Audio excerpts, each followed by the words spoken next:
love, love, welcome back to my life. So mo no, pasalamat kog dako sa Ginoo no sa iyang mga pulong nga nagapa-remind ka na ako kanunay. So mo na akong pinakaganahan every Sunday, Wednesday or mga gatherings no kay grabe lami jud ang kanang pulong sa Ginoo para jud sa ako, para jud sa ato ay nana ba. So na bless jud ko no, like na realize lang nako no katong third year college ko nga grabe mga nahitabo sa among kinabuhi ato, like akong kuya nagkasakit, ang asawa sa kong tita namatay, and then grabe ang mga pagsulay ato katong nag-eskwela ko, grabe ang struggle ato, like grabe jud inana.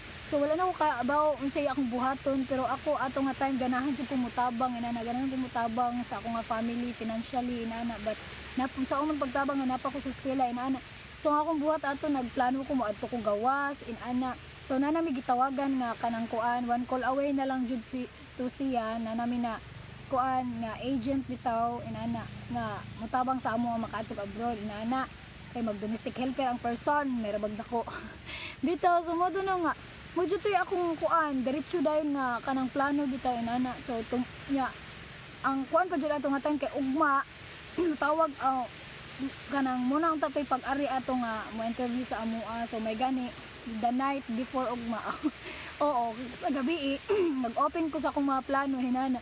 So may gani pasalamat kog dako sa Ginoo nga nagyapon siya gigamit nga mga tao nga mo advise sa ako nga tumahan na lang sana imong kuan inana kay sayang nga anak ka diraan nya usa pa itugyan na sa Ginoo nganong ako man pasaano no nga di man din nako kuan di mo ko Ginoo bitaw inana. So ato nga time like na balik lang sa ako nga bitaw ato day nga time murag I'm playing God no sa ako ang kaugalingon nga di man ta ko Ginoo no. So ato nga time so pasalamat kog dako sa Ginoo no nga na-remind ko karon nga dili kinahanglan nga dato ka para makatabang ka. So you can help unsa may nasa imuha, so pwede na nimo ma-share or unsa may nasa atoa like kanang abilities man na or unsa man na tanan nga nasa atoa pwede nato matabang. So dili na nato need nga mo kabot pataag ani kay para itabang sa uban. So tanan nga nasa imuha pwede na nimo maitabang. Labaw na ang pulong sa Ginoo, labaw na ang gospel no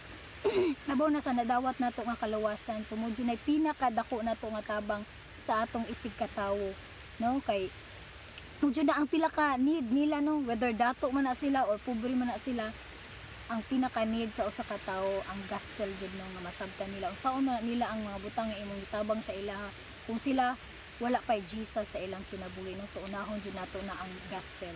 Of course kung nakay mga kuan mo na itabang nimo di ba, whatever nga nasa imo ha. So grabe lami gid kay ang pulong sa Ginoo. Para to love